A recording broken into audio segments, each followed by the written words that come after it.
Brainies! Are you all ready to learn and earn more knowledge about science? We hope you are, because for today's episode of the Brainstormer, you will learn more about it. I am Theresa MUNSAYAC, the head brainstormer. We have learned a lot as STEM students, especially in the field of science, which is why today, along with my team, the Brainstormers, we'll be demonstrating practical application for the three of the most important branches of science, which is chemistry, biology, and physics. First up, chemistry. We have brainstormer Janna and Bea to teach us more. Good day, Brainies! I am Janna Sofia and I'm about to discuss dilutions exactly in chemistry. Dilutions is a process of adding water or another solvent to a solution to decrease the concentration.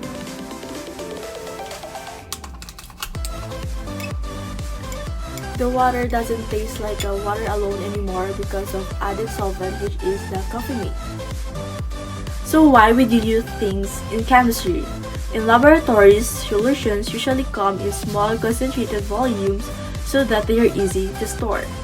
You then need to dilute them to a non-lesser concentration in order to use, such as for titations, but dilutions is really important for many other things too, such as doctors and in microbiology.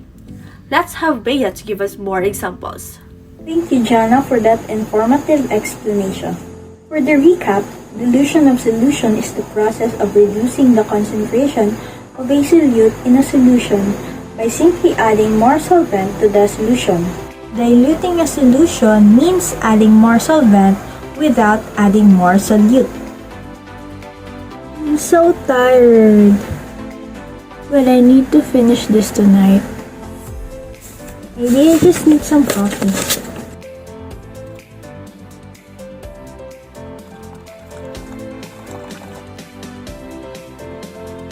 It's bitter. Wait, I've learned about this earlier. I just need to add more water so that the solution will be thinner and to reduce the amount of solute.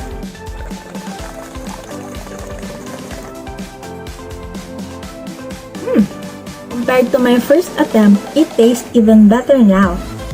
Since I have decreased the concentration of the solute and added more solvent to the solution. And Brainies, this is what we call dilution of solution. Thank you, Bea and Janna, for those wonderful examples. I am sure that our dear Brainies have learned a lot. But don't hold back just yet, because we are just getting started with our show. Next up, we'll have biology. We'll have brainstormer Josh and Prencess to teach us more. Hello, Brainies! I am Princess ORIAS, and in this portion, we are going to talk about plants and animals' organs and their function. So before we start, let me introduce to you the term reproduction. Reproduction is a biological process in which diverse species can generate more their own type. Plants and animals have the ability to reproduce, and it's a biological process. With this ability, organisms are able to improve their species and enhance their physical characteristics, because only those that have the genes necessary for survival can proliferate and pass them on to the next generation. In plants and animals, reproduction may either be asexual or sexual. So, let's start with the plant's organs. Plants have roots, stems, leaves, and reproductive organs. Roots keeps the plant in the ground. They also take in water and nutrients from the soil.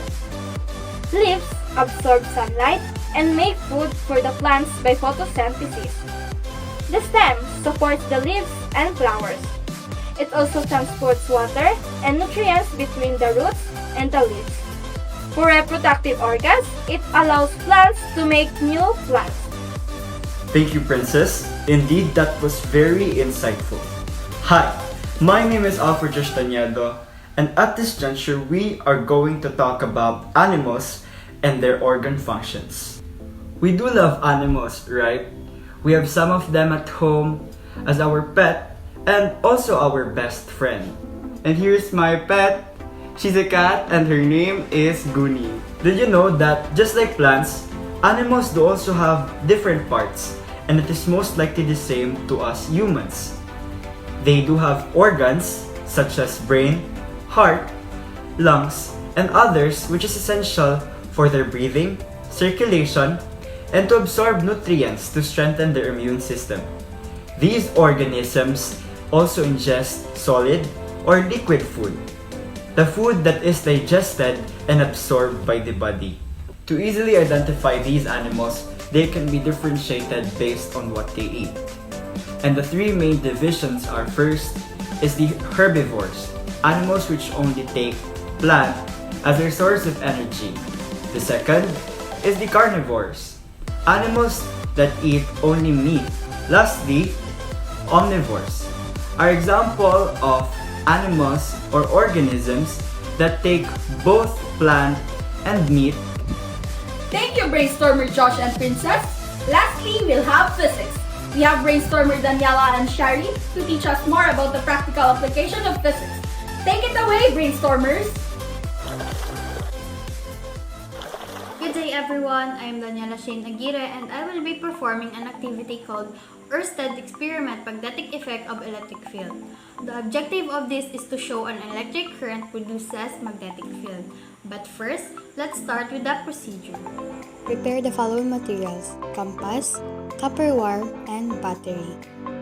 Connect the circuits such as the copper wire, compass, and battery to each other. As you connect the copper wire to the other end of the battery, see the result when you finally touch the other side of the battery. What will happen to the compass needle is that it moves or passes away from the direction of the needle from the copper wire. Additionally, it will pass the current through the copper wire with the help of the battery. So in this scenario, you can see that it is flowing from the left to right. Reversely, the current passing the wire, the deflection of the needle is perpendicular to the direction of the current flow. Also, if it is reversed the direction, the needle will be flowing from right to left direction, and you can see the deflection will reverse concentrate to its direction.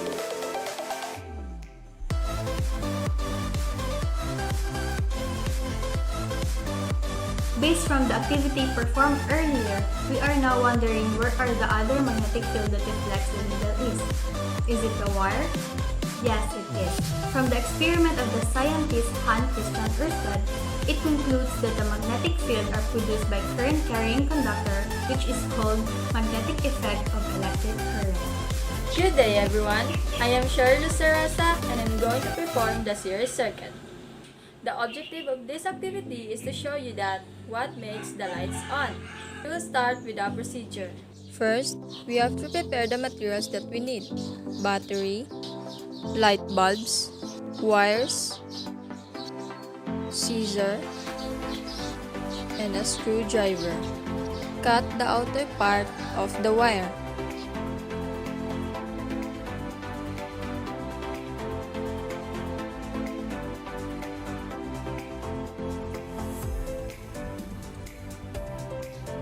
Then, connect all wires from the socket into each other. We have to make sure that all wires are connected properly.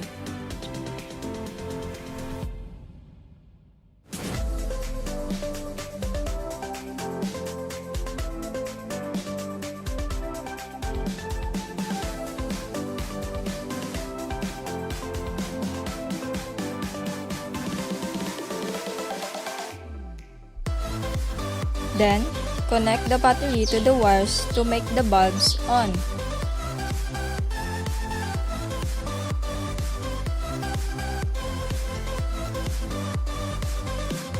As you can see, in a series circuit, electricity has only one path to follow.